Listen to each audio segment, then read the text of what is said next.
Topic हमारा वो था कंटिन्यू, लास्ट एलसीआर कंप्लीट हो गया था। हाँ, एलसीआर में जो कुछ भी था, क्वालिटी फैक्टर, रेजोनेटिंग फ्रीक्वेंसी, एक और टर्म है हमारे पास में, वो है एलसी सर्किट, और इंपॉर्टेंट है क्वेश्चंस के पॉइंट ऑफ व्यू से। ठीक है, इसमें बेसिकली हम डिस्कस करते हैं एलसी ऑसिलेशन। हमें पता है कि रेजोनेटिंग कंडीशन एल और सी के लिए होती है, एक्सएल एक्सपी की, उसी के लिए एलसी सर्किट में एक पहले सर्किट देख लेते हैं। यहां पर हमने एक कैपेसिटर कनेक्ट कर लिया और यहां पर एक इंडक्शन कॉइल कनेक्ट कर लिया। ठीक है, एक कैपेसिटर हो गया, ये इंडक्टेंस हो गया कॉइल का। ठीक है, इसके अब इसमें क्या है कि जो भी सप्लाई हमने दी थी, उस सप्लाई से पहले कैपेसिटर क्या होगा, चार्ज होगा। चार्ज होगा तो मतलब चार्ज फ्लो करेगा। चार्ज कैपेसिटर का काम ही यही कि चार्ज स्टोर कर लेगा, उसको मत ऑन करना, वो ब्लर हो जाएगा। और अगर कैपेसिटर पहले फुली चार्ज हो जाएगा, उसके बाद हमने क्या किया, इस सप्लाई को डिस्कनेक्ट कर दिया, तो इसमें जो चार्ज स्टोर होगा वो चार्ज मैक्सिमम होगा जितना स्टोर हुआ। उसके बाद क्या होगा, जैसे हम इसको डिस्कनेक्ट कर देंगे, ये कैपेसिटर डिस्चार्ज होना स्टार्ट होगा। डिस्चार्ज कहाँ होगा, वो करंट जो चार्ज फ्लो होकर जाएगा वो करंट फॉर्म करेगा, और वो करंट किसके थ्रू आएगा, इंडक्टेंस के कॉइल के थ्रू। तो इसका मतलब इस कैपेसिटर की डिस्चार्जिंग होगी इंडक्शन कॉइल के थ्रू। पूरा कैपेसिटर में जो एनर्जी स्टोर होती है वो कौन सी होती है, electrical energy, half CV square, सबको पता है। अब ये जब यहां से डिस्चार्ज होना स्टार्ट होगा तो करंट फ्लो कराएगा इंडक्शन कॉइल में। इंडक्शन कॉइल में जो एनर्जी स्टोर होगी वो होगी मैग्नेटिक एनर्जी। इंडक्शन में जो एनर्जी होती है, U = 1/2 Li0 स्क्वायर, हम नॉर्मली फॉर्मूला यूज करते हैं, यहां पर हम लिख देते हैं। यहां पर जो एनर्जी होती है वो होती है हाफ CV स्क्वायर, और यहां पर जो एनर्जी होती है 1/2 Li0 स्क्वायर, या ओनली I स्क्वायर भी लिख सकते हो, मैक्सिमम वैल्यू ऑफ I है उस कंडीशन के अकॉर्डिंग पूरा। तो ये दो है, तो इसका मतलब क्या, ये प्रोसेस क्या हो रहा है, जब ये कैपेसिटर डिस्चार्ज हो रहा है इन द LCR सर्किट, क्या हो रहा है, the electrical energy is converted into the magnetic energy पूरा। अब क्या होगा, क्योंकि यहां तो कोई सर्किट तो EMF तो अप्लाई है ही नहीं एडिशनल, ये क्या करेगा, इसको मैग्नेटिक एनर्जी को फिर से रिवर्स करेगा। किसमें, क्या चीज, वो हमने सप्लाई को कट किया, ओपन नहीं, मतलब सप्लाई फिर कट दिखाया उसको। अब क्या करेगा, ये मैग्नेटिक एनर्जी पूरा, अब ये करंट आगे पास होगा, आगे पास होगा मतलब वापस कैपेसिटर की तरफ जाएगा। कैपेसिटर की तरफ वापस जाएगा जब, तो करंट का डायरेक्शन एक बार जरा देख लो। पहले अगर सपोज किया आपने कि करंट यहां से चार्ज फ्लो होना स्टार्ट हुआ कैपेसिटर से, नेक्स्ट टाइम ये कॉल जो है डिस्कनेक्ट, ये चेक पता नहीं कि रिकॉर्ड होता रहेगा या नहीं। तो खैर यहां जो है इसको कन्वर्ट करेंगे जब हम, तो ये यहां से इधर फ्लो कर रहा था। अब क्या होगा, जब ये इधर से आएगा, इधर से वापस आके, और ये टर्न के थ्रू भी आ रहा है करंट, मतलब ये पोलैरिटी इसकी यहां से हमको ये समझना है क्या सर्किट। जब इंडक्टर से करंट पास हुआ वो बढ़ गया है, कम हो गया, बेसिकली तो ये कम ही होगा, लेकिन हम ये कंसीडर ये करते हैं कि there is no loss of energy. ये एजम्पशन है, एक्चुअल में ऐसा नहीं होगा, क्योंकि इंडक्शन कॉइल का भी कोई ना कोई रेजिस्टेंस होगा। जनरली हम सिर्फ इसको प्योर इंडक्टिव सर्किट मान रहे हैं पूरा इसको। तो यहां पे जब करंट आएगा तो अब यहाँ कैपेसिटर की जो चार्ज होने की फ्लो था चार्ज का, वो रिवर्स हो गया। रिवर्स होने से मतलब इसकी पोलैरिटी, चार्ज फिर होगा, लेकिन अब पोलैरिटी चेंज हो जाएगी। जो प्लेट पहले पॉजिटिव थी वो नेगेटिव हो जाएगी, जो नेगेटिव थी वो पॉजिटिव हो जाएगी। यानी once again the magnetic energy converted into the electrical energy, and this process remains continue. और इस प्रोसेस की वजह से इस सर्किट में जो ऑसिलेशन क्रिएट होंगे उनको हम बोलते हैं एलसी ऑसिलेशन। तो ये तो सिर्फ एलसी ऑसिलेशन है, इसमें ये प्रोसेस कंटिन्यू रहेगा, electrical to magnetic, magnetic to electrical. अब इसके ऑसिलेशन के लिए हमें इक्वेशन फाइंड आउट करनी है कि मैक्सिमम चार्ज जो स्टोर होता है वो हमसे क्वेश्चन में पूछा जाता है कि जब इसको चार्ज किया हमने फुली चार्ज, तो कैपेसिटर पे जो चार्ज स्टोर हुआ होगा मैक्सिमम वो कितना होगा, इसमें इलेक्ट्रिकल एनर्जी कितनी होगी, मैग्नेटिक, कुछ भी पूछा जा सकता है रिलेटेड। उसके लिए हमें एक इक्वेशन ड्राइव करनी होती है, what is the value of charge, maximum charge stored in that capacitor. उसके लिए हम ऑसिलेशन का, इस कंडीशन में अगर हम देखें तो यहाँ पर जो EMF अप्लाई होगा कैपेसिटर पर, अगर चार्ज Q स्टोर हुआ, स्मॉल q से अगर ले लें तो Q/C ये पोटेंशियल है इसके अक्रॉस, कैपेसिटर के अक्रॉस, Q = CV होता है फॉर्मूला। तो बी यहां यूज कर रहे हैं, V equals to Q upon C, plus दूसरा इसमें जो सप्लाई है वो क्या है, इंडक्टर पे है। इंडक्टर पे जो सप्लाई होती है वो होती है L D I by D T, ठीक है। और ये इक्वल्स टू 0 है, क्योंकि यहां पर एक्सटर्नल कोई सप्लाई है ही नहीं। जब डिस्कनेक्ट कर दी तब की बात कर रहे हैं, पहले तो हमने उसको सप्लाई दी तभी तो ये सब आया, उसमें वोल्टेज जनरेट हुआ, उसमें जनरेट हुआ, तो ये टोटल 0 हो गया हमारे पास में। अब इसको हम जरा फॉर्म करें इक्वेशन की फॉर्म में, अगर इसको हमें बनाना है तो क्यू को हम लिख सकते हैं एक टर्म में, आई जो होता है वो होता है D Q by D T. I को अगर इस वाली इक्वेशन को पहले लिख लेते हैं, ऐसे लिख सकते हैं एल, और ये हो जाएगा, इसको रिप्लेस करेंगे तो ये स्क्वायर हो जाएगा, ऐसा लिख सकते हैं इसको, D I by D T को। सिंपल है, आई की वैल्यू डाल दी है D Q by D T, ठीक है। तो ये D square Q by D T square हो गया। अब ये टर्म बचा हमारे पास में Q upon C equals to 0 हो गया। अब यहां देखो एल से हम डिवाइड कर देते पूरी इक्वेशन को, क्योंकि हमें कोई फॉर्म बनानी है, ठीक है। तो बोथ साइड डिवाइड कर दो बाई एल से, या डायरेक्टली यहां से कॉमन लेके रिमूव कर दो, तो टर्म नेक्स्ट ये में मिलेगा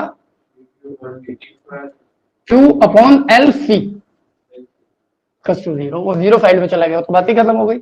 ये नॉन वैल्यू है हमारे पास में, बिकॉज रेजोनेटिंग कंडीशन में ये जो ओमेगा नॉट स्क्वायर होता है ये 1 अपॉन एल सी होता है या नहीं, ठीक है।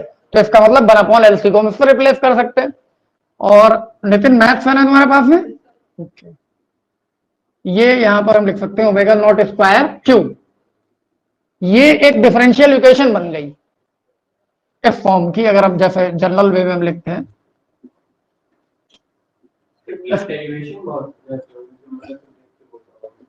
ये एक्स वाई में अगर हम बनाए वेरिएबल्स हैं, हाँ डेरिवेशन भी आता है लेकिन इसका सब्जेक्टिव तो है नहीं, तो अब डेरिवेशन को मतलब ही नहीं, तो सेकंड ऑर्डर डिफरेंशियल इक्वेशन है ऑलमोस्ट। इसका वेदांत तुम लोगों का, जितने लोगों के पास में बायो है, मैथ्स भी है, तो यहाँ नीड नहीं है इस सेकंड ऑर्डर का जनरल सोल्यूशन लिखना है हमें, तो क्या होता है, तो वैसे तो एक लॉन्ग प्रोसेस है सोल्यूशन फाइंड आउट करना। तो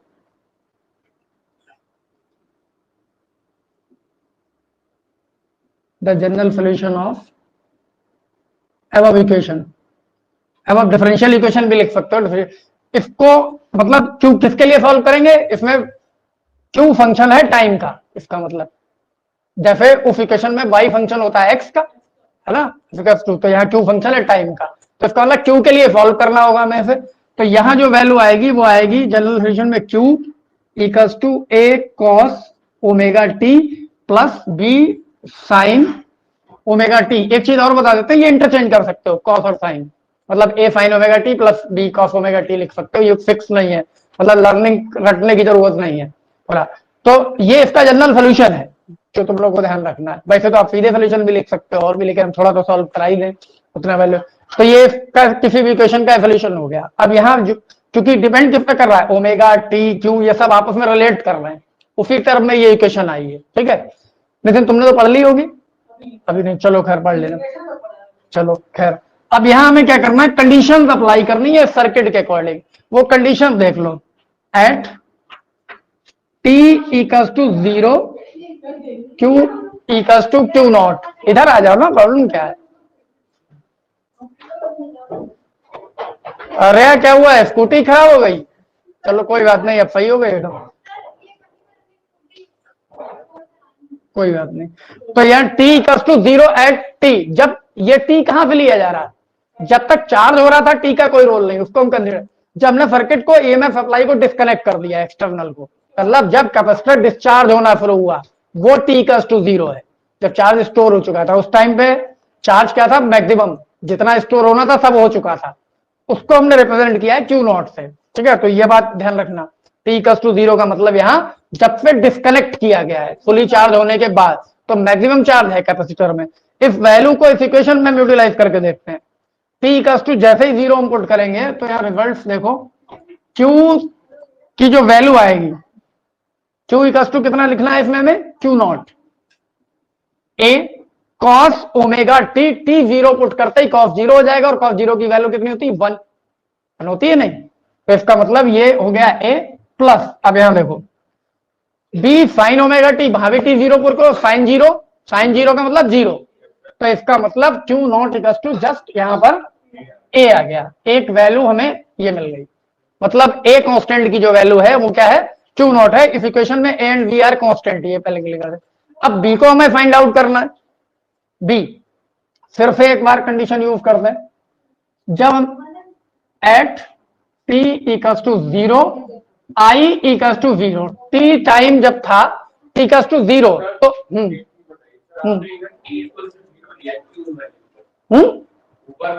हाँ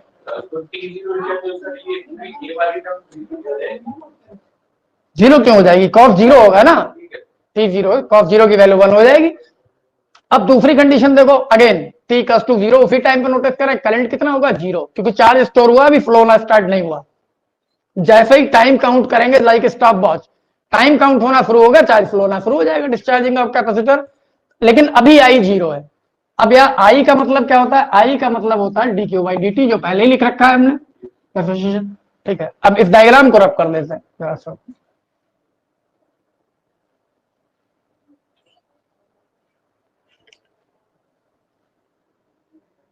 अब इसको जब हम सॉल्व करेंगे तो हमें आई जो मिलेगा वो यहां देख लो, इसको डिफरेंशिएट करना पड़ेगा क्यू को, है ना। तो डिफरेंशिएट करेंगे, कांस्टेंट आउटसाइड आ जाएगा, कॉस का differentiation minus sign omega T होगा। मतलब यहां जो वैल्यू जैसे ही हम पुट करेंगे आई की वो होगी माइनस ए साइन ओमेगा टी, या 0 तो लिख ही लें पहले ही, क्योंकि आई का 0 तो है ही है।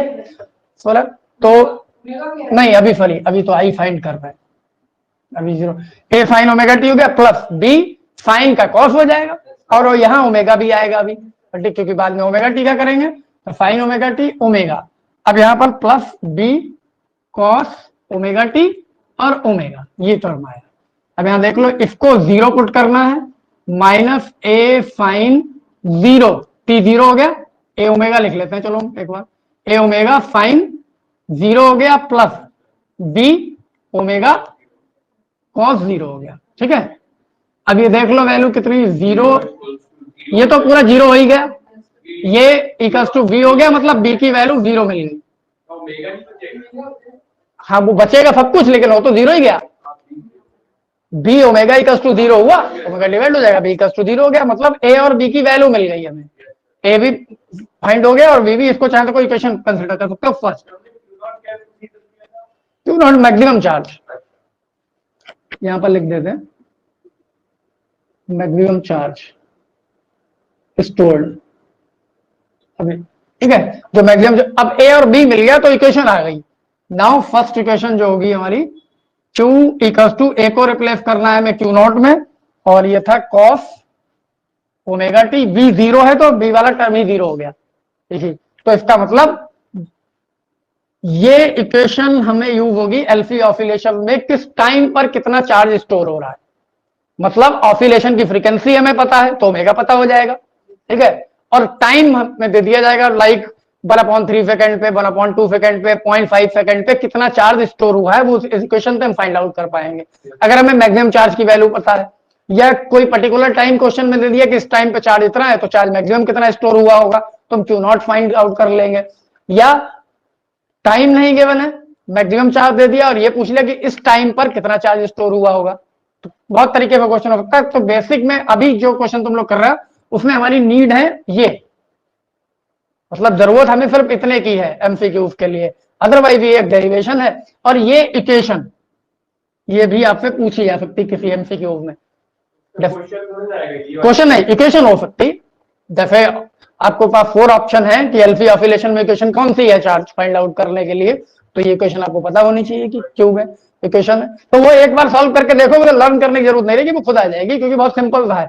दोनों का पोटेंशियल ऐड कर दिया और उसको 0 से इक्वेट कर लिया, वैल्यू कन्वर्ट करनी है, मतलब एक ही टर्म में बनाना है वो क्यू में, आई को रिमूव करना है डिफरेंशियल फॉर्म क्यू की अप्लाई करके। तो ये फॉर्मूला है, ये बेसिकली तुम लोगों के में उतना डिटेल नहीं है, अदरवाइज ट्रांसिएंट करंट होता है, current produce for the very small time, ये स्टार्ट में पढ़ाया भी था हमने। ठीक है, जैसे कि किसी स्पार्क में जो करंट प्रोड्यूस होता है, स्विच ऑन ऑफ करते हो टीवी सर्किट का, हाई पावर हाई वोल्टेज पे अप्लायंस होने वाले कोई भी अप्लायंस, रेफ्रिजरेटर हुआ, कूलर हुआ, तो वहां पर कभी कभी एक स्पार्क क्रिएट होता है।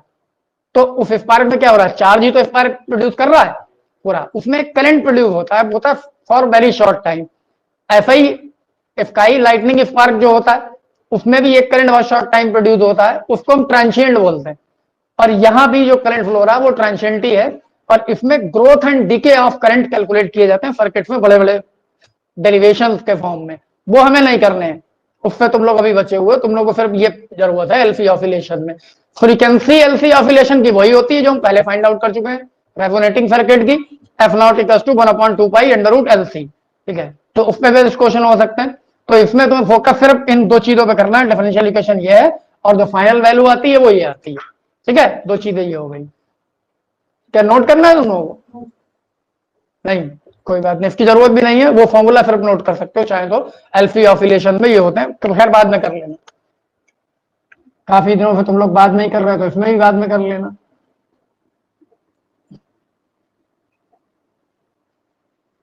इसलिए हमने सुना तुम्हारे नोट्स बड़े अच्छे बने हुए हैं।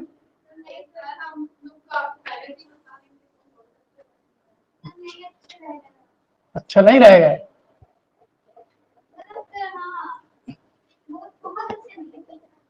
ठीक ठाक है, चलो कभी चलो फुर्सत में देख लेंगे उसको भी।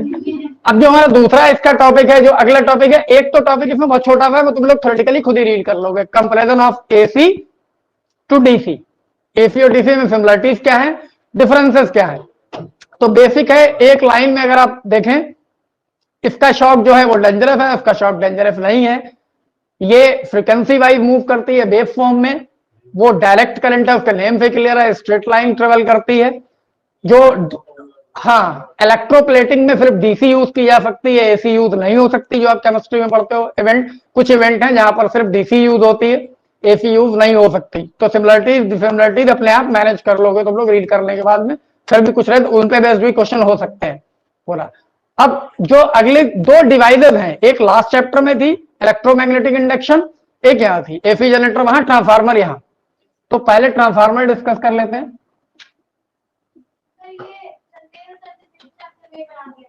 कौन सा? हाँ, वो कहीं पढ़ाते हैं, डिवाइसेज हैं दोनों में, एक ही चैप्टर है, बेसिकली यूनिट एक ही है। हाँ, इसीलिए पहले पढ़ा दिया होगा, क्योंकि ये हमने भी बोला था तुम लोग ये वहां होना चाहिए। हाँ, कोई बात नहीं। अब ये जैसे ट्रांसफार्मर है तो सिंपली पहले तो ये डिवाइस है, उस पर हम बाद में डिस्कस करेंगे, पहले देख लो। हमने यहाँ पर एक रेक्टेंगुलर फ्रेम बना लिया, ठीक है, इस तरीके का। ये एक रेक्टेंगुलर फ्रेम है, बेसिकली ये सॉफ्ट आयरन कोर है। देखो हमें फ्रेम लग रहा है, एक छोटा ट्रांसफार्मर मेरे पास रखा है यहाँ पर। ये शेप है, हालांकि ये स्टेप डाउन है। ये इसके इनसाइड जो कोर तो तुम्हें नहीं दिखाई देगी, बट इतना जरूर दिखाई देगा। देखो देखो इसके अंदर, इसको अगर ओपन करें ऑपरेशन थोड़ा है, हाँ, यहाँ ले आया करो, सब रिसर्च हो जाएगी सबसे। जितने इलेक्ट्रॉनिक इलेक्ट्रिकल कंपोनेंट घर पे है, फालतू है, खराब है, सब ले आओ, यहाँ काम आ जाएंगे।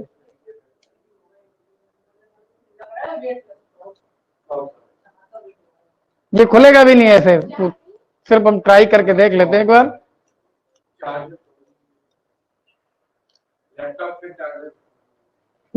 ऑफ है? अच्छा, वो हाँ, ये भी बात है, उसमें भी होगा। इसमें क्लिप अंदर लगी है, स्क्रू ड्राइवर होता है, फिलहाल रखा हुआ है, बाद में देखते हैं। तो ये कोर इसके अंदर है, ये कोर डायरेक्ट ऐसी नहीं है जैसे तुम लोगों को दिख रही है, ये एक्चुअली प्लेट्स में है, थिक है, और ये बहुत सारी थिन प्लेट्स यूज की गई है। उनका शेप ये होता है एक्चुअल में ई, एक ई ये और एक ही ये, इनको मिक्स करके ये बनाया गया। समझना है, क्योंकि डायरेक्टली तो दिखाई नहीं देगा, इनको मिक्स कर दिया, एक और इस तरीके से बन गई। अब ये एक सिंगल कोर पे दो कॉइल्स हम बाउंड करेंगे इंसुलेटेड कॉपर वायर के, एक इस तरीके से यहां और एक इधर, एक ही कोर पर दो कॉइल बाउंड है। गेम है सिर्फ नंबर ऑफ टर्न्स का। हाँ, बायल्स इंसुलेटर है, और ये कॉइल भी जब इनसाइड होती तो एक्चुअली एक ही कोर पे है, तो ये इस तरीके से भी दिखा सकते हो आप, और इस तरीके से भी। ये कोर ऐसे अगर है तो ये इस तरीके पर, ये टच नहीं करती किसी को आपस में। हाँ, इस तरीके से ये टच नहीं कर रही है कहीं भी, they do not touch anywhere together. ये कॉन्सेप्ट में ध्यान रखना है तुम लोगों को। पूरा, इसीलिए सेपरेट करके दिखाया जाता है। स्केच डायग्राम है कि इस तरीके से कि टच नहीं कर रही है। और थिन वायर है, ये copper thin wire best collector है। इनमें से एक को नाम दिया गया है प्राइमरी, प्राइमरी कॉइल, और दूसरी को नाम दिया गया, तो सिंपली सबसे पहले तो ये कि ये है क्या, it is a device which is used to transmitting the alternating energy over a long distance without having the loss of energy. लेकिन ये पॉसिबल नहीं है, लेकिन नॉमिनल होता है, निग्लेक्टेबल आप कंसिडर करते हो, इसलिए इसको डिजाइन किया गया इस तरीके से कि एक जगह से दूसरी जगह पे अल्टरनेटिंग एनर्जी को ले जाए। अल्टरनेटिंग एनर्जी का मतलब in the form of charge, that is the current जब वो फ्लो करेगा, एंड पोटेंशियल मतलब करेगा। और डिवाइस के कंस्ट्रक्शन में जो आपसे पूछा नहीं जाता, लेकिन कुछ बेसिक्स हैं जो पता होने चाहिए, ठीक है। There is one soft iron core in the transformer on which 2 coils of insulated copper wires are bounded over such that they do not touch anywhere, वो आपस में कहीं टच नहीं कर रही है। Number of turns in both the coils are different, generally which is used to give the input is named as the primary and the for output the coil is said to be secondary। जहां पर हम alternating energy supply करेंगे वो input वाली को हम primary बोल देंगे। बेसिकली इसमें कोई प्राइमरी और कोई सेकेंडरी नहीं है, और जिसपे हम आउटपुट लेंगे वो सेकेंडरी हो जाएगी, सिंपल सी बात है। अब इसमें एक है जो कोर है सॉफ्ट आयरन कोर, ये लेमिनेटेड भी है, the core of core is laminated. क्यों रीजन है वो हम आगे डिस्कस कर लेंगे। तो इसमें होता क्या है, जैसे ही यहाँ पर कोई अल्टरनेटिंग एनर्जी, जैसे हमने कोई एसी अल्टरनेटिंग एनर्जी इसको सप्लाई की इनपुट को, तो ये क्या करेगा, अल्टरनेटिंग है, तो अल्टरनेटिंग का मतलब क्या हुआ, फ्लक्स जीरो से मैक्सिमम पे जाएगा, और जब ये ऑफ होगा अल्टरनेटिव तो मैक्सिमम से जीरो पे आ जाएगा। मतलब there is a magnetic flux change in the coil primary, जिसमें आपने एनर्जी दी है। तो पहली चीज इसमें पूछी जाती है, वन बाय वन देखिए। डिवाइस क्या है, ट्रांसमिट करने के लिए इसका प्रिंसिपल, प्रिंसिपल इसका है mutual induction, mutual inductance, sorry induction, क्योंकि फेनोमेना यूज करनी है। और इसी में दूसरा क्वेश्चन बताया था हमने, अगर क्वेश्चन हमसे ये पूछा जाए what is the principle of transformer, it is simply mutual induction. लेकिन अगर क्वेश्चन में एक वर्ड का चेंज हो, what is the basic principle of transformer, the answer is electromagnetic induction, not mutual induction. ठीक है, ये ध्यान रखना, क्योंकि बेसिक म्यूचुअल इंडक्शन आया कहां से, बेसिक इलेक्ट्रोमैग्नेटिक इंडक्शन है, उसको हम दो पार्ट में स्टडी करते हैं, सेल्फ और म्यूचुअल। तो बेसिक में जब पूछा, अगर वर्ड बेसिक लिखा है तो आंसर चेंज हो जाएगा, इलेक्ट्रोमैग्नेटिक इंडक्शन। जनरली प्रिंसिपल पूछा गया है तो म्यूचुअल इंडक्शन। तो म्यूचुअल इंडक्शन दो कॉइल के बीच में होता है, दो कॉइल इसमें है। कंस्ट्रक्शन इतना छोटा सा है, वो आपने सुन ही लिया इतना। अब इसमें क्या क्या चीजें यूज हमें करनी, जो पहले इसकी वर्किंग समझो, कंस्ट्रक्शन पे नहीं जाना है, पहले वर्किंग समझो। इनपुट पे हमने एक अल्टरनेटिंग सप्लाई दे दी। अब इसका क्या होगा, इस कॉइल का मैग्नेटिक फ्लक्स चेंज होगा, zero to maximum, maximum to zero, ये प्रोसेस कंटिन्यू रहेगा। मैग्नेटिक फ्लक्स चेंज होने का मतलब किसी सर्किट का अगर मैग्नेटिक फ्लक्स चेंज हो रहा है, this is the cause of production of induced EMF in that circuit. तो इसमें एक इंड्यूस्ड ईएमएफ भी प्रोड्यूस हो जाएगा। और इसके एक ही कोर पर जब दूसरी कॉइल है तो बहुत क्लोज भी है, तो there should be the mutual induction between these two coils. मतलब जो फ्लक्स इसमें चेंज हो रहा है वही फ्लक्स माना जाएगा कि सेकेंडरी में भी चेंज हो रहा है। The change in magnetic flux is same for both primary and secondary, जितना इसमें हो रहा है उतना इसमें हो रहा है। इसका मतलब उसमें भी ईएमएफ इंड्यूस हो जाएगा, मैग्नेटिक फ्लक्स चेंज, तो दोनों में ईएमएफ इंड्यूस हो रहा है। अब अकॉर्डिंग टू फैराडे लॉ, जो इंड्यूस ईएमएफ है, अगर हम ये सपोज करें number of turns in primary NP है, number of turns in secondary NS है, ठीक है। इसमें जो ईएमएफ जनरेट होगा वो ईपी है, और इसमें जो जनरेट होगा वो ईएस है इसके अकॉर्डिंग। और जो मैग्नेटिक फ्लक्स है दोनों के लिए वो कॉमन है, d∅dt, है ना, the magnetic flux change with the time. तो फैराडे लॉ के अकॉर्डिंग जब ईपी हम कैलकुलेट करेंगे ये होगा माइनस एनपी d∅dt, ठीक है। और जब ईएफ कैलकुलेट करेंगे तो होगा माइनस NS∅dt, ठीक है। तो ये दो रिलेशन हमारे पास हो गए, इनको सिंपली हम डिवाइड कर लें using this and this. We have EF and EP, इनकी वैल्यू चाहिए हमें। इसको जब डिवाइड करोगे तो माइनस भी रिमूव हो जाएगा, NS अपॉन NP। और ये हमें पहले से पता है, the EMF induced in the coil is directly proportional to the number of turns in that coil. तो एक रिलेशन तो हो गया हमारे पास में ये, इसको हम फर्स्ट एज्यूम कर सकते हैं। अब एक और चाहिए, हम यहां पर जो एजम्पशन है एक्चुअल नहीं है, ये एजम्पशन है, there is no power loss in the whole process, है ना। प्राइमरी में जितना पावर कंजम्पशन है सेकेंडरी में भी उतना ही पावर कंजम्पशन है, ये माना जा रहा है। तो यहां पर ये हाँ, because P I equals to sorry P P लिखना चाहिए प्राइमरी और इक्वल्स टू पी एस। इसका फॉर्मूला होता है या तो ई आई या आई स्क्वायर आर, है ना, या बी स्क्वायर अपॉन आर। यहां आर तो है ही नहीं, तो हम आई ई के टर्म में लें, मतलब यहां पर अगर करंट प्राइमरी में है आई पी और E P equals to I F E S, ये वैल्यू हमारे पास ऑलरेडी है E F upon E P. इसको जब हम डिवाइड करेंगे तो ये होगा I P, I P upon I, I P upon I sorry, है ना। तो इनवर्स रिलेशन करंट के साथ है, ठीक है। इसको हम एज ए टू यूज कर सकते हैं। हाँ, और बेसिकली हमारे पास जो रिजल्ट आया वो है E S upon E P, I P upon I F equals to N F upon NP, और इसको हम बोलते हैं आर। एक मिनट, अब ये देख लो, दोनों इक्वेशन हमने कंबाइन कर दी, यहां भी एफ अपॉन ईपी था, यहां भी राइट हैंड साइड इक्वली होगी, तो ये फाइनल रिलेशन आ गया। Ratio of the EMF induced in secondary to the primary if equals to EMF sorry current induced in primary to secondary and also equals to number of turns in secondary to primary. अब इसको हमने एक R consider कर लिया। R is a constant for any transformer named as the transmission ratio और the transformer ratio, ठीक है। इसकी वैल्यू भी कहीं कहीं आपसे निकलवाई जा सकती है, किसी क्वेश्चन में पूछी जा सकती है, तो आर को इंडिकेट कर लेते हैं। अगर हम लोग नंबर ऑफ टर्न्स बढ़ा रहे हैं तो उस कॉइल का मतलब प्राइमरी कॉइल या सेकेंडरी कॉइल का तो उसका करंट उतना ही कम हो जाएगा। हाँ, इफेक्ट पड़ेगा, अभी उस पर भी बात करते हैं। तो ये तो फिर ट्रांसफार्मर के बेसिक्स थे। इसमें आपसे क्वेश्चन क्यों कौन से पूछे जाते हैं, जैसे अब ऑप्शन में आएगा तो अलग तरीके से। Generally why the core of transformer is laminated, ठीक है। Which material is used to make the core of transformer and why, साथ में व्हाई भी लग सकता है, ठीक है।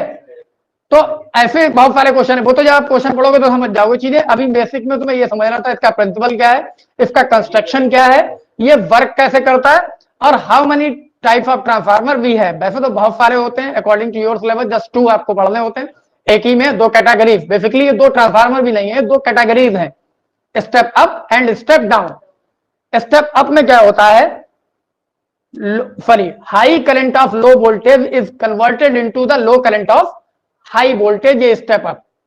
High current of low voltage, ध्यान देना वर्ड्स पे, ठीक है, converted into the low current of high voltage, this is the step up. और ये बनता कैसे, बहुत सिंपल सा प्रोसेस है। We already know that the EMF induced if directly proportional to number of turns, ये तो इक्वल है दोनों के लिए, डी5 बाई dt नंबर, और I is also directly proportional to number of turns, क्योंकि ईएमएफ जितना ज्यादा होगा आई उतना ज्यादा होगा। तो इसका मतलब नंबर ऑफ टर्न्स डिसाइड करेंगे कि ईएमएफ इंड्यूस सेकेंडरी में ज्यादा होगा कि प्राइमरी में ज्यादा होगा। तो अगर हम यहां पर एक कंडीशन अप्लाई कर लेते हैं, यहां पर F N P if greater than, sorry पहले एन एफ वाला देते हैं, N F if greater than N P, तो ये कौन सा ट्रांसफार्मर होगा,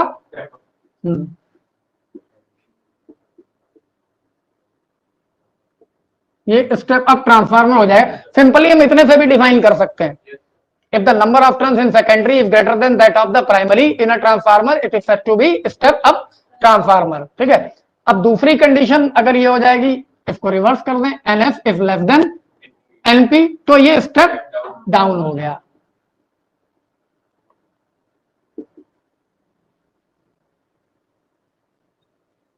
ठीक है, ये स्टेप डाउन ट्रांसफार्मर हो गया। अब जनरली हमने इसमें पावर लॉस एज्यूम नहीं किया है, लेकिन यहां पर कुछ लॉसेस हैं, जैसे in the form of eddy current, hysteresis loss, magnetic field के लास्ट चैप्टर में आपने पढ़ा है, वो जो आई और बी का कर्व होता है। हिस्टैरिसीस लॉस का मींस है the cycle of magnetization and demagnetization of a magnetic material, वही हिस्टैरिसीस लॉस होता है। इसमें क्या हुआ, ये जो कोर है, कोर ही तो मैग्नेटाइज हो रही है और डीमैग्नेटाइज भी हो रही है। इस मैग्नेटाइजिंग और डीमैग्नेटाइजिंग के प्रोसेस में पूरा जो हीट प्रोड्यूस हो रही है due to the temperature rise in the core, वो हिस्टैरिसीस लॉस, सबका रीजन एक ही है, हीट। डिफाइन अलग अलग तरीके से किया जाता है, एडी करंट भी यही करेगा, हीट बढ़ा देगा। और तो जो भी इसमें एनर्जी लॉसेस है उनका बेसिक है सिर्फ टेम्परेचर जनरेशन। हाँ, एडी करंट भी होता है, तो कोर लेमिनेटेड की जाती है एडी करंट को मिनिमाइज करने के लिए। खत्म तो नहीं कर सकते आप, to minimize the eddy current, remove नहीं, वर्ड पे ध्यान देना। हाँ हाँ, रीजन भी पूछा जाता है, क्योंकि हम इलेक्ट्रोमैग्नेट्स में वही चीजें मटेरियल यूज करते हैं विच कैन बी इवली मैग्नेटाइज और इवली डीमैग्नेटाइज। डोमेन थ्योरी में भी जब लोगों ने पढ़ी हो फैराडे या फेरो में पूरा, तो सॉफ्ट आयरन सिर्फ इसीलिए यूज किया था। तो ये रीजन आपसे पूछे जा सकते हैं, कोर लेमिनेटेड क्यों है, सॉफ्ट आयरन क्यों यूज किया जा रहा है, नंबर ऑफ टर्न्स में डिफरेंस क्यों है। अगर नंबर ऑफ टर्न्स इक्वल कर देंगे तो ट्रांसफार्मर का कोई मतलब ही नहीं रहेगा पूरा। प्रिंसिपल क्या है, जो लॉन्ग डिस्टेंस जब ट्रेवल करती है एसी, क्या कोई एनर्जी लॉस होता है या नहीं होता है, तो होता है, कौन कौन सी फॉर्म में होता है, वो सारी चीजें क्वेश्चन के फॉर्म में रहती है। अदरवाइज पूरा का पूरा ट्रांसफार्मर सिर्फ इतना है, इसमें ज्यादा और कुछ नहीं है। समटाइम्स किसी क्वेश्चन में ये आर निकालने को आ जाता है, डायरेक्ट ट्रांसफार्मर रेशियो या ट्रांसमिशन रेशियो के नाम से पूछ देते हैं, तो आपने बाकी सब पढ़ा होता है, ये अगर मिसिंग रह गया तो जाहिर है उस क्वेश्चन में प्रॉब्लम आएगी। तो ये सिंपली क्या है, बेसिकली इसको अगर हम डिफाइन करें तो इन सबसे इसका कोई मतलब नहीं है, इसका सीधा सा मतलब है number of ratio of the number of turns in secondary and primary. बाकी तो फिर ये इसकी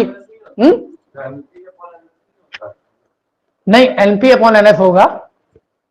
नहीं सर, मतलब जो आर होता है वो एनपी अपॉन एनएफ नहीं नहीं, secondary to primary, secondary to primary. इसको आप, ये एक्चुअली एक कांस्टेंट है, आप उसको वैसे यूज करोगे 1 अपॉन आर के टर्म्स में आ जाएगा। उसमें आप स्पेशली लिख के इंडिकेट करना होता है आपने क्या कैलकुलेट किया, लेकिन जो ट्रांसमिशन रेशियो होता है वो यही है, क्योंकि ट्रांसमिशन किसके थ्रू होगा, सेकेंडरी के थ्रू, पूरा प्राइमरी से तो होगा नहीं, तो सेकेंडरी का प्राइमरी पे परसेंटेज चाहिए उसके अकॉर्डिंग। इंड्यूस ही है इसमें, जो कुछ है वो इंड्यूस ही है। मेन करंट तो आपने यहां से सप्लाई दिया था, जो आपने सप्लाई दी थी वो यहां थी, उधर जो सेकेंडरी पे वो सब इंड्यूस है पूरा। इसके साथ भी इंड्यूस होगा, एक रीजन और भी होगा, एक मेन करंट अल्टरनेटिंग सप्लाई पे आप दे रहे हो, एक इंड्यूस भी होगा, वो उसको अपोज भी करेगा पूरा, मतलब लेंज लॉ भी तो यहाँ वर्किंग में रहेगा पूरा। तो है, मतलब शॉर्ट क्वेश्चन के लिए बहुत कुछ होता है बेसिक में, उसी के लिए कॉन्सेप्ट पढ़ने हैं। जनरल ट्रांसफार्मर ये है और इसमें जो मेन बेसिक्स थे वो इतने हैं पूरा। इसके बाद हम एसी जनरेटर की बात कर लेते हैं थोड़ी सी, वो भी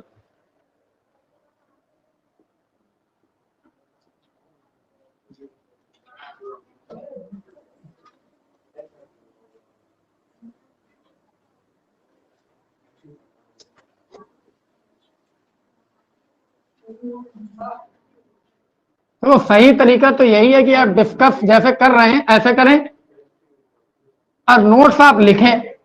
लेकिन होता क्या है, नोट्स अगर हम दे देते हैं बच्चे लिखते नहीं है, फिर वो उसी को समझ लेते हैं कि यही ग्रंथ है।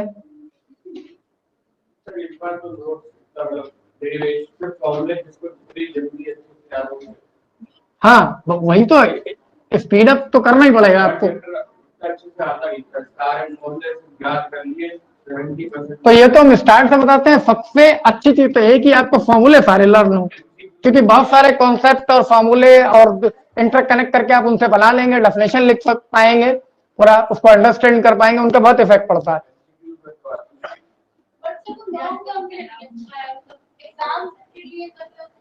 मतलब फॉर्मूले काम हमेशा आते हैं, टर्म कोई भी हो, क्योंकि उनसे आप बहुत कुछ नहीं रिसर्च कर सकते हो। अगर दो फॉर्मूले आपको पता है जिनमें कोई कॉमन वैल्यू आती है, एक की वैल्यू दूसरे पुट करो, बहुत सारे नए फॉर्मूले हो जाएंगे। ट्रिकी मैथ्स तुम बुक परचेज करके लाते हो, ट्रिकी मैथ्स वही खुद बनाओ ना ट्रिक्स, जहां आपने 20 फॉर्मूले लिखे, आपने देखा सेम क्वांटिटी इनमें से 5 में आ रही है।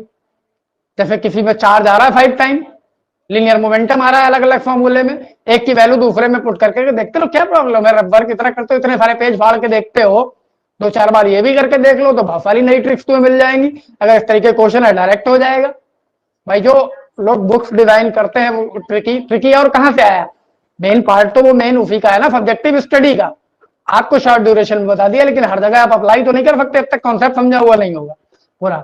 एसी जनरेटर भी ये आप लोग का 10th स्टैंडर्ड से ऑलरेडी पढ़ा हुआ है, बहुत ज्यादा इसको डिस्कस नहीं करना है, लेकिन फिर भी शॉर्ट में डिवाइस ये करती क्या है, मैकेनिकल एनर्जी को इलेक्ट्रिकल एनर्जी में कन्वर्ट करती है। Device which can convert mechanical energy into the electrical energy. आपने हाथ से उसको रोटेट किया, कॉइल को, आर्मेचर कॉइल जो रोटेट होती है, आप मैकेनिकल वर्क कर रहे हो, और जो सप्लाई मिलेगी वो आप इलेक्ट्रिकल एनर्जी के फॉर्म में ले लोगे। तो सिंपल है, डायनामो भी पढ़ चुके उसी नेम से पूरा।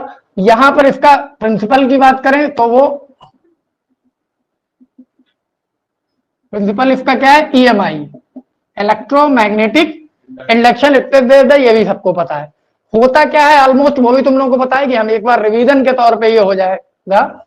दो मैग्नेटिक पोल्स स्ट्रॉन्ग, ज्यादातर लोगों के दिमाग में यह रहता है कि these are always permanent magnets, but this is not true.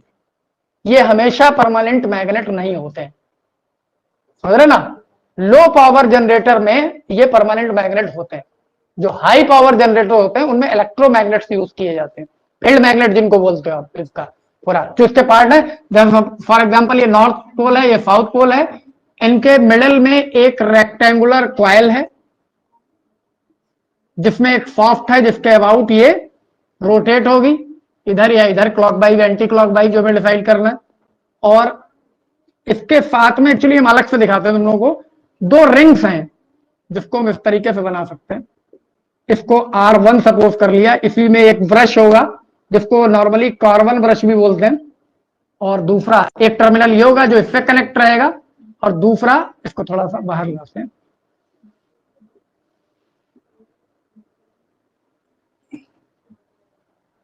इसको यहां पर R2 और B2। ये फाइनल स्ट्रक्चर नहीं है इसका, लेकिन हम तो दिखाने की कोशिश कर रहे हैं सर, ठीक है। ये एक सॉफ्ट है जिसके अबाउट इसको रोटेट करना है। बहुत तरीके के डायग्राम होते हैं इसके, सिर्फ हमें यहां से समझना है। ये जो रेक्टेंगुलर कॉइल है जिसके ऊपर भी वही आर्मेचर कॉइल जिसको बोलते हैं, once again soft iron core और लाइट फ्रेम कोई ले सकते हैं फेरोमैग्नेटिक मटेरियल का, और जो क्या करेंगे उसके ऊपर इंसुलेटेड कॉपर वायर को हम टर्न कर देंगे कॉइल के फॉर्म में, और उसके बाद ये कॉइल मिड में प्लेस कर दी जाएगी। इस कॉइल को क्या नेम दिया गया है, आर्मेचर कॉइल। जो मेन पार्ट्स हैं उनकी बात करते हैं। दूसरा, इनको हम क्या बोलते हैं, field magnets, two strong poles, magnetic poles. ये दे मे बी परमानेंट और electromagnets according to the power of generator, जैसे लो पावर जनरेटर है या हाई पावर। अब इसमें एक सॉफ्ट है जिसके अबाउट इस कॉइल को रोटेट करना है। दो रिंग्स हैं जिनको R1 R2 से इंडिकेट किया गया है। ये रिंग्स इस कॉइल को रोटेट, सॉफ्ट पे ही लगे होते हैं, कॉइल को रोटेट करने में हेल्प करते हैं।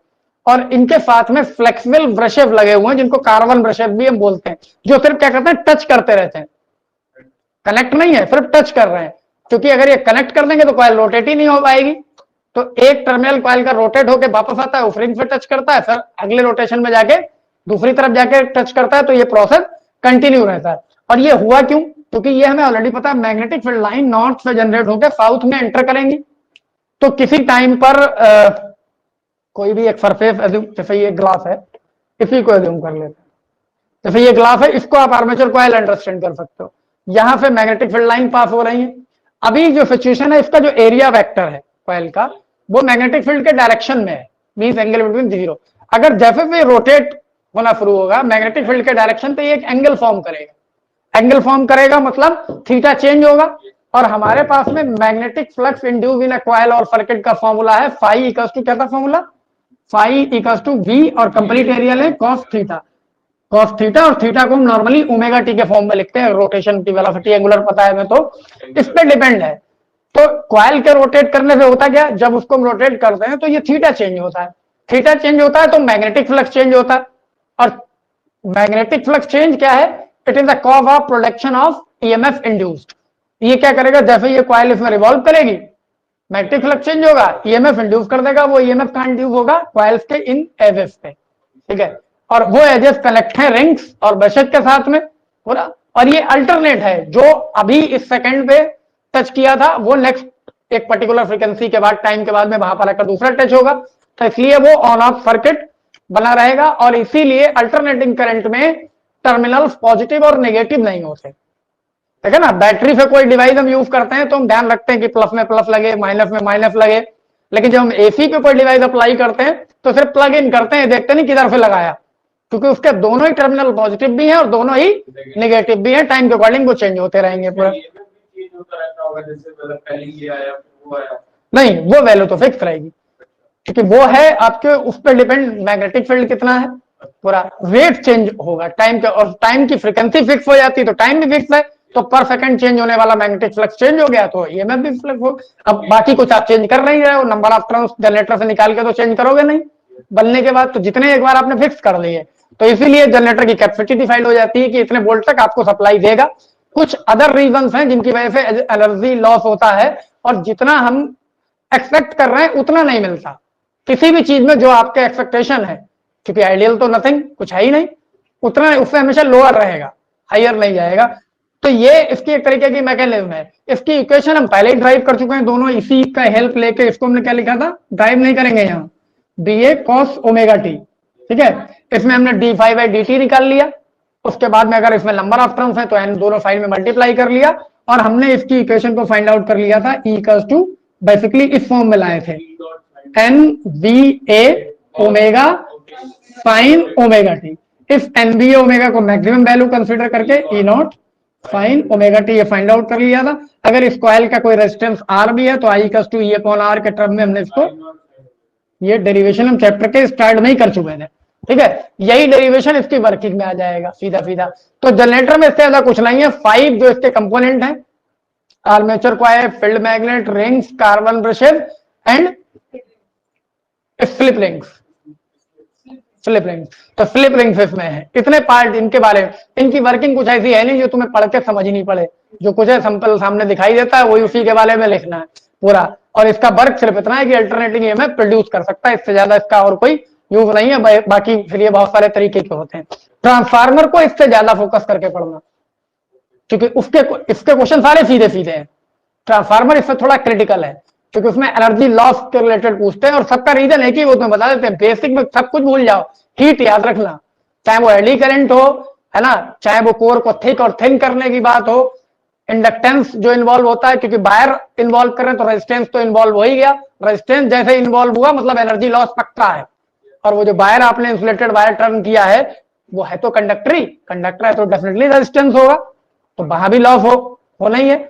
लेकिन सबका रीजन है कि ये करंट चार्ज फ्लो हुआ मतलब करंट जनरेट हुआ, करंट फ्लो हुआ मतलब हीटिंग इफेक्ट ऑफ करंट, उसे कहां ले जाओगे, वो तो आएगा ही आएगा।